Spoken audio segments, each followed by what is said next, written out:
রাজ্যের মুখ্যমন্ত্রী শুভেন্দু অধিকারী এদিন কল্যাণীতে প্রশাসনিক বৈঠক করেন। আর এই প্রশাসনিক বৈঠক শেষে সাংবাদিকদের মুখোমুখি হয়েছিলেন তিনি। সেখানে কি বলছেন সেই বক্তব্য আপনাদের সামনে তুলে ধরবো। এবং আরও একটি কথা বলি, এই প্রশাসনিক বৈঠকে কিন্তু উপস্থিত হয়েছিলেন উত্তর ২৪ পরগনা জেলার তৃণমূলের বেশ কয়েকজন বিধায়ক এবং একজন এমপি, অর্থাৎ একজন সাংসদ, বারাসাত লোকসভা কেন্দ্রের সাংসদ কাকলি ঘোষ দস্তিদার। তিনি যেমন উপস্থিত হয়েছিলেন, উপস্থিত ছিলেন বেশ কিছু বিধায়ক। কি বলছেন শুভেন্দু অধিকারী মুখ্যমন্ত্রী সাংবাদিকদের, আগে সেই ভিডিওটি দেখুন। আমরা মূলত যেটা জোর দিয়েছি, শর্ট টার্মে নির্বাচিত এমএলএদের সঙ্গে প্রশাসনের সমন্বয়। একটা নতুন ব্যবস্থা চালু হয়েছে, যেখানে শাসকের আইন নয়, আইনের শাসন। নতুন একটা বিশ্বের সর্ববৃহৎ রাজনৈতিক দল, যে দল নেশন ফার্স্ট মন্ত্রে বিশ্বাসী, তারা জনতা জনার্দনের আশীর্বাদ নিয়ে ক্ষমতা পেয়েছে। নতুন ব্যক্তিরা এমএলএ হয়েছেন, মন্ত্রী হয়েছেন, মুখ্যমন্ত্রী হয়েছেন। আমাদের ভিশন কি, আমরা কি চাইছি, কেমনভাবে রাজ্য চালাতে চাইছি, আমাদের সংকল্পপত্র কি, এটা প্রথমেই অ্যাডমিনিস্ট্রেশনের সর্বস্তরে পৌঁছে যাওয়া দরকার। সেই উদ্দেশ্য নিয়েই আমরা কিন্তু এই পরিক্রমাগুলো করছি। আপনারা এর আগে মিটিংগুলোতে দেখেছেন কত কোটি কোটি টাকা খরচ করা হয়েছে। এই কলকাতা থেকে কল্যাণী আসতে 1 ঘন্টা লাগে এখন জাতীয় সড়কের যুগে। সেখানেও হেলিকপ্টার ব্যবহার করা হয়েছে। এখানে কত রকমের খাওয়ারের ব্যবস্থা, নিশ্চয়ই সারাদিন আছে, দুপুরবেলা একটু খাবার দিতে হবে। এখানে কত গাড়ির মেলা, এখানে অফিসাররা গাড়ি শেয়ার করে এসেছেন। রাস্তা বন্ধ, 3 দিন ধরে দক্ষযজ্ঞ, 3 কোটি 4 কোটি টাকা করে এর আগে খরচ হয়েছে। আমরা এইগুলো আপনারা দেখছেন যে সাইলেন্টলি চুপচাপ, যেটুকু ন্যূনতম না করলে নয়, সেই ব্যবস্থার মধ্য দিয়ে এই সরকার জনগণের কল্যাণ করতে চায়, নিজেদের বৈভব ক্ষমতা দেখাতে চায় না। সেই জন্যই আমরা করছি। মিটিং খুব ফ্রুটফুল হচ্ছে। আমরা এত ডাক পাইনি 5 বছর। আমি প্রথম দিন থেকেই বলেছিলাম প্রশাসনিক মিটিংয়ে আমরা সব এমএলএদের ডাকবো, আর বিশেষ বিশেষ এমপিদের ডাকবো। আজকে বিশেষ বিশেষ এমপিদের মধ্যে বারাসাতের এমপিকে আমরা বিশেষ বিশেষভাবে ডেকেছিলাম, এসছেন উনি। আর আমাদের দলের এমপিদের আমরা ডাকছি সব জায়গায়, কারণ আমাদের এমপিদেরকে বিডিওরা পর্যন্ত, ওসিরা পর্যন্ত তাদের ফোন ধরতেন না। এই সিস্টেম তো ঠিক না। আমরা এখানে বলেছি, আইপিএস আইএসরা জানেন একটা পাবলিক রিপ্রেজেন্টেটিভকে কিভাবে রেসপেক্ট দিতে হয়। মহারাষ্ট্র সরকার করেছে যে কোনো নির্বাচিত প্রতিনিধিকে যদি অনার না দেন, কীভাবে অনার দেবেন সেটাও স্টেট ক্যাডার এবং ন্যাশনাল ক্যাডারে বলা আছে। এগুলো আমরা এখানে করেছি, বলেছি। এবং আজকে এখানে বসিরহাটের অনেক অপোজিশনের এমএলএরাও যুক্ত হয়েছিলেন, তাদের মধ্যে একজনকে বলার সুযোগও আমরা দিয়েছি। আমরা চাই যে কেন্দ্র রাজ্য ডবল ইঞ্জিনের সুফল মানুষ পাক, এবং কেবলমাত্র নির্বাচনের সময়ই রাজনৈতিক কচকচানি হোক। সারা বছর আমরা কনস্ট্রাকটিভ আইডিয়া নিয়ে কাজ করি। আজকের সমন্বয় মিটিংয়ে প্রথম হচ্ছে কোঅর্ডিনেশনের কথা বলা হয়েছে, দ্বিতীয় বলা হয়েছে হেলথ সেক্টরকে প্রায়োরিটি দিতে, তৃতীয় বলা হয়েছে প্রি মনসুনের কাজকে প্রায়োরিটি দিতে, 4 বলা হয়েছে স্বাস্থ্যসাথীকে আয়ুষ্মান ভারতে কনভার্ট করা এবং লক্ষ্মীর ভাণ্ডারকে অন্নপূর্ণা যোজনায় কনভার্ট করার কাজ শুরু করা। আগামীকাল বিকেলে নবান্ন থেকে আমি এবং সংশ্লিষ্ট দপ্তরের মাননীয় মন্ত্রী, সিএস, এফএস এবং অন্য আধিকারিকদের উপস্থিতিতে অগ্নিমিত্রা পাল এবং আমি একটি ফর্ম পাবলিশ করব, যেই ফর্ম অন্নপূর্ণা যোজনায় ফিল আপ করতে হবে। এবং আমরা কালকেই বিস্তারিত বলবো, কারণ এনরোলমেন্ট যত তাড়াতাড়ি করবেন তত বেনিফিট আমরা দিতে পারবো। আমাদের অন্নপূর্ণা যোজনার প্রক্রিয়াটা শুরু হয়ে যাবে কাল থেকে। যেমন যেমন ফর্ম ফিল আপ হবে তেমন তেমন 3,000 টাকা ট্রান্সফারও শুরু হয়ে যাবে। আর যতক্ষণ না 3,000 টাকা ট্রান্সফার হচ্ছে, স্বাস্থ্যসাথী যেমন কন্টিনিউ রাখা হয়েছে আয়ুষ্মান ভারত কনভার্ট না হওয়া পর্যন্ত, এখানে আপনার লক্ষ্মী ভাণ্ডারকেও কন্টিনিউ করা হবে। বিস্তারিত কালকে আপনারা জানতে পারবেন, ফর্মের কপিও আপনারা কালকে পাবেন। অফলাইন অনলাইন অবশ্যই থাকবে, শুধু পাবলিকের উপরে ছেড়ে দেওয়া হবে না, বিধায়করা নিজ উদ্যোগে ফর্ম ফিল আপ করাবেন এবং সরকারও বিডিওদের নেতৃত্বে প্রত্যেক বাড়িতে বাড়িতে ফর্ম ফিল আপের জন্য সহযোগিতা করার জন্য লোক পাবেন। এবং মাথায় রাখতে হবে, ভারতীয়রাই কেবলমাত্র এই সুযোগ পাবেন, অভারতীয়রাই সুযোগ পাবেন না। ভারতবর্ষের সরকারের টাকা বাংলাদেশ থেকে আসা অবৈধ অনুপ্রবেশকারীদের দেওয়ার জন্য নয়, এটা খুব ক্রিস্টাল ক্লিয়ার। সরকারি বাসে আপাতত সব মহিলাদের আমাদের ফ্রি সুযোগ তারা পাচ্ছেন আগামী সপ্তাহ থেকে। তো আগেই ক্যাবিনেট অনুমোদন দিয়েছে, এটা কার্যকর হচ্ছে।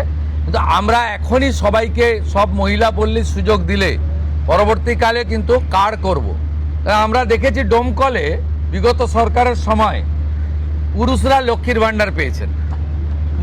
কেউ যদি মুখ মাথা চাপিয়ে রেখে শিলিগুড়ি থেকে এনবিএসটিসির ভলভো বাসে উঠলেন দীঘা আসবেন বলে, তিনি যদি বোরখা পরে চলে আসেন, তাহলে তাকে পুরুষ না মহিলা দেখার কোনো মেকানিজম বাসের ড্রাইভার কন্ট্রাক্টরের নেই। আপাতত চালু করলেও পরে আমরা মহিলাদের জন্য আলাদা ফ্রি কার্ড করে দেওয়ার ব্যবস্থা করব। আমরা প্রাথমিকভাবে আলোচনা করেছি এবং এটা আমরা কার্যকর করতে চলেছি। আমাদের মা ক্যান্টিন রয়েছে, সেই ক্যান্টিনগুলোতে 367টা, তাই তো অ্যাপ্রক্স 400-র কাছাকাছি সংখ্যা আপাতত এই থাকছে। সেখানে আমরা 2 দিন করে মাছ খাওয়াবো, সপ্তাহে 2 দিন করে মাছ खावाबो, 5 টাকাতেই खावाबो। देखा जा रहा है बहुत सारे बॉर्डर पे जमा हो रहे हैं, वो बॉर्डर क्रॉस करना चाह रहे हैं। क्या ये जो ऑर्डर आपने किया था, स्टेट गवर्नमेंट ने किया था, होल्डिंग सेंटर हर एक डिस्ट्रिक्ट में होना चाहिए, उसके बाद डर के मारे जो है लोग बॉर्डर क्रॉस करना चाह रहे ये हैं। एग्जिस्टिंग फॉरेनर्स एक्ट है, कोई नया कानून नहीं है। और ये लोग चला जाना चाहिए।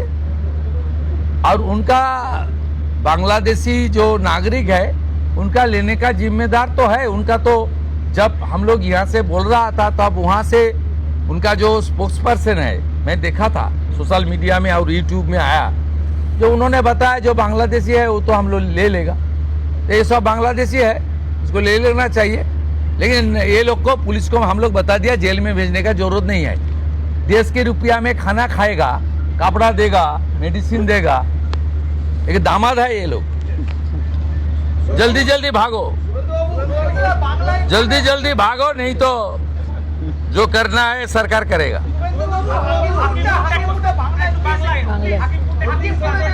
না না, আমি হাকিমপুর সম্পর্কে জানি না, আমি মিডিয়াতে দেখছিলাম। কিন্তু এটা নতুন কিছু নয়, প্রেজেন্ট অ্যাক্টই রয়েছে। এবং আমরা বলে দিয়েছি যে বাংলাদেশের অবৈধ অনুপ্রবেশকারী তাদেরকে কোর্টে পাঠানোর কোনো দরকার নেই, আইনে নেই। সরাসরি পুলিশ নেবে এবং বিএসএফ এর হাতে হ্যান্ড ওভার করবে। বিএসএফ এর যা ভারত সরকার বাংলাদেশ সরকারের সঙ্গে আছে এগ্রিমেন্ট, তাতে বাংলাদেশি প্রুফ করে হ্যান্ড ওভার করে দেবে। আমাদের জেলে 3 মাস 6 মাস 2 বছর রেখে আপনার চাল, আপনার ডাল, আপনার তেল, আপনার মাছ, আপনার ডিম, আপনার কাপড়, আপনার মেডিসিন ওদেরকে দেব কেন? এটা তো ভারতীয়দেরই ক্ষতি হচ্ছে, আমাদের রাজ্যেরই ক্ষতি হচ্ছে। সেই জন্য আইনটা এতদিন ছিল ভোট ব্যাংকের স্বার্থে কেউ বা কারা ব্যবহার করেনি। আমরা ভোট ব্যাংকের বাইরে গিয়ে দেশের স্বার্থে, রাজ্যের স্বার্থে এই আইন কার্যকর করছি। আবেদন করেছেন যে যারা এতদিন অভিযুক্ত রয়েছেন তাদেরকে গ্রেফতার করার জন্য এসপির কাছে, পুনরায় কি তদন্ত শুরু করবেন? আমি আবেদন পাই, এসপির কাছে উনি আবেদন করেছেন। এসপি নিশ্চয়ই ডিজিকে পাঠাবেন, ডিজি আমার সঙ্গে পরামর্শ করবেন। আমি হোম মিনিস্টার হিসেবে নিশ্চয়ই, আমার তো আইনের শাসন প্রতিষ্ঠা করার জন্যই আমাকে আপনারা মুখ্যমন্ত্রী করেছেন। তা আইনের শাসনে তামান্নাও আইনের শাসন পাবেন। আমরা তো বলেছি শাসকের আইন চলবে না, আইনের শাসন চলবে। বিরোধী দলের আমরা তো বলেছি স্কুল কলেজ মন্দিরের 1 কিলোমিটারের মধ্যে মদের দোকান লাইসেন্স দেওয়া যাবে না। এ সরকার অন্যভাবে চলবে, চিন্তার কোনো কারণ নেই। আমার সঙ্গে ভারত সরকারের মন্ত্রী জিতেন্দ্র সিং এর একটা মিটিং আছে 3:30-র সময়, এখন 2:30 বাজতে যায়, 1 ঘন্টা লাগবে যেতে। প্লিজ সেটা হচ্ছে বিশেষ বিশেষ সাংসদ বিরোধীদের তাদেরকে আপনি ডাকবেন, এই বিশেষ বিশেষের টাইপ যদি বলেন যে মানে যারা অনেকদিন পরে সত্য কথা বলছে তারাই বিশেষ বিশেষ সাংসদ। যারা বলছেন যে আপনারা আমাদের স্বাধীনতা পাইয়ে দিয়েছেন, যারা বলছেন যে এর কোনো ভবিষ্যৎ নেই, ফলতাতে যে চতুর্থ হয়েছে সে আর 1 তো দূরের কথা 2-এই আসতে পারবে না, সামনে ভবিষ্যৎ দেখতে পাচ্ছে।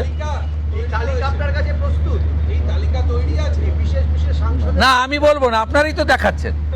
আমি তো আপনাদের চ্যানেলেই দেখছিলাম বারাসাতের সাংসদ কি বলছেন, তারপরে সরকারকে বললাম যে উনাকে ডাকুন, উনি নিশ্চয়ই কোঅপারেশন করতে চান। উনি আজকে বক্তৃতা করলেন, কোঅপারেশন করলেন, যাওয়ার সময় হ্যান্ডশেক করলেন, বলে এই প্রথমবার একটা ভালো মিটিং হলো। আমি এর আগে অনেক মিটিংয়ে যোগদান করেছি, বলতেই দেয় না।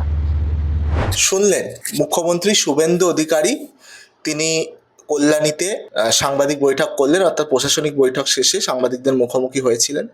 সেখানে বেশ অনেকগুলোই কথা বললেন। শুভেন্দু অধিকারীর কথা আছে, আমরা যখন বিরোধী অপোজিশনে ছিলাম তখন আমরা ডাক পেতাম না এইসব বৈঠকে, কিন্তু আমরা যখন শাসকের ক্ষমতায় বসেছি আমরা কিন্তু সেই একই কার্যক্রম পুনরাবৃত্তি করব না। আমরা বিরোধীদেরকে ডাকবো, বিরোধীদেরকে সঙ্গে নিয়ে আমরা চলার চেষ্টা করব। আমাদের বিরোধিতাটা থাকবে নির্বাচনের সময়, ভোটে লড়ার সময়, কিন্তু কাজের ক্ষেত্রে, উন্নয়নের ক্ষেত্রে শুভেন্দু অধিকারী বলছেন যে আমাদের বিরোধিতা থাকবে না, আমাদেরকে একসাথে কাজ করতে হবে। প্রয়োজন পড়লে অপোজিশন পার্টির বিধায়কদেরকে ডাকবো, তাদের সাথে পরামর্শ করব, সমস্তটাই করব। সত্যি অত্যন্ত ভালো এই বিষয়টা যে জনগণের উন্নয়ন করার লক্ষ্যে যদি শাসক বিরোধী মিলে কাজ করা যায়, সেক্ষেত্রে জনগণেরই কিন্তু আরও বেশি লাভ হবে, লাভবান হবে জনগণ। যেটা আগের সরকারের আমলে বারংবার এই বিষয়টা পোস্টের মুখে পড়েছিল, বিরোধীদের কণ্ঠরোধ, বিরোধীরা কোনো জায়গায় ডাক পেতেন না, বিরোধীদের ফোন তোলা হতো না, এই ধরনের বিভিন্ন অভিযোগ আগের সরকারের আমলে এসেছে। সেই অভিযোগ বা সেই বিষয়টা এই সরকারের আমলে আসবে না, এমনটাই কিন্তু বলছেন শুভেন্দু অধিকারী। এছাড়া আরও বিভিন্ন মন্তব্য, যেমন লক্ষ্মীর ভাণ্ডার নিয়ে বক্তব্য দিয়েছেন এবং বলেছেন যে অন্নপূর্ণা ভাণ্ডার, সেটা ফর্ম তিনি ফিল আপ করতে হবে, ফর্ম বেরোবে একটি, সেই ফর্মটা ফিল আপ করতে হবে, অনলাইন অফলাইন দুটোতেই থাকবে। এরপরে যে মহিলাদের জন্য বাস, ফ্রি বাস, সেটার যদি শুধু মহিলাদের জন্য ছাড় দিয়ে দেওয়া হয় তাহলে তিনি তো বুঝতে পারবেন না যে একজন মুখ সমস্ত কিছু ঢেকে যদি বাসে উঠে যান, একটা কন্ট্রাক্টরের পক্ষে বোঝা সম্ভব নয় তিনি পুরুষ না মহিলা। তো সেই কারণে তিনি, শুভেন্দু অধিকারী বলছেন, এখন চালু করলে আমরা একটি কার্ডের ব্যবস্থা করব, যে কার্ড দ্বারা প্রত্যেকটা মহিলার কাছে সেই কার্ড থাকবে এবং সেই কার্ডের মাধ্যমে সে যাতায়াত করতে পারবে। এছাড়া আরও একটি বিষয় তিনি বললেন যে মা ক্যান্টিন, যেটা ডিম ভাত 5 টাকায় যেটা চলতো, সেই মা ক্যান্টিন বিষয় নিয়ে শুভেন্দু অধিকারী বললেন যে আমরা সপ্তাহে 2 দিন মাছ ভাত খাওয়াবো এবং সেটা 5 টাকায়। এবং শেষ মুহূর্তে তিনি বাংলাদেশি প্রসঙ্গে এই যে বিষয়টা তিনি তুলে ধরেছেন, যে বাংলাদেশিরা, আপনারা দেখে থাকবেন নিউজ চ্যানেলের পর্দায়, যে আবারও সেই সীমান্তবর্তী যে বর্ডার, সেখানে ভিড় জমাচ্ছে বাংলাদেশিরা, তারা ফিরে যেতে চাইছে। তার কারণ শুভেন্দু অধিকারী মুখ্যমন্ত্রী সরকারিভাবে নির্দেশ এসছে যে জেলায় জেলায় হোল্ডিং সেন্টার করার কথা, যারা অবৈধ অনুপ্রবেশকারী রয়েছে তাদেরকে চিহ্নিত করে সেখানে রেখে এবং অবশেষে তাদেরকে হ্যান্ডওভার করে দেওয়ার জন্য বাংলাদেশে। সেই মন্তব্য 2 দিন আগেই শুভেন্দু অধিকারী মুখ্যমন্ত্রী তিনি করেছিলেন। আর অবশেষে সেই মন্তব্যের পরেই ধীরে ধীরে দেখা যায় যে বহু বাংলাদেশি যারা কলকাতা এবং বিভিন্ন জেলায় ছড়িয়ে ছিটিয়ে ছিল, তারা বিশেষ করে আমরা যদি দেখি উত্তর 24 পরগনার হাকিমপুর সীমান্ত, স্বরূপনগর সীমান্ত, সেই জায়গায় ভিড় জমাচ্ছে আজকাল আপনারা সেই ভিডিও দেখছেন, তারা নিজেরাই ফিরে যেতে চাইছেন। তো এই তাদের উদ্দেশ্যেই শুভেন্দু অধিকারী বললেন যে জলদি জলদি ভাগো, না হলে অন্য ব্যবস্থা নেওয়া হবে। তো তিনি আরও বললেন যে তাদেরকে ধরে রেখে কোনো লাভ নেই, জেলে পুরে কোনো লাভ নেই, কারণ সেই তো দেশের টাকা দিয়েই তাদেরকে রাখতে হবে, তার চেয়ে ধরো আর ওপারে পাঠিয়ে দেওয়ার ব্যবস্থা করো, এমনটাই কিন্তু তিনি জানাচ্ছেন। এবং শেষ আরও একটি মন্তব্য তিনি করেন তামান্নার বিচার, যে ছোট্ট তামান্না নদিয়ার কালীগঞ্জে খুন হয়েছিল শাসকের, সেই তৎকালীন শাসকের আমলে, যে তার আনন্দে খুন হতে হয়েছিল, সেই তার বিচারের দাবিতে তামান্নার মা এসপির কাছে দাবি জানায় আবারও। তো সেই বিষয়টা আবেদন করেন আর কি। তো সেই আবেদনটা শুভেন্দু অধিকারীকে জিজ্ঞাসা করা যায়। শুভেন্দু অধিকারী বলেন যে আমার কাছে এখনও আবেদন আসেনি, যদি আসে নিশ্চয়ই আমরা আইনের শাসন প্রতিষ্ঠার জন্য এসেছি, যেভাবে অভয়ের বিচার হবে সেভাবে তামান্নারও বিচার হবে, এমনটাই কিন্তু জানান শুভেন্দু অধিকারী। আজকের মতো আমরা এখানেই শেষ করছি আমাদের প্রতিবেদন। দেখতে থাকুন N24 টিভি, আবার আসবো নতুন কোনো প্রতিবেদনে।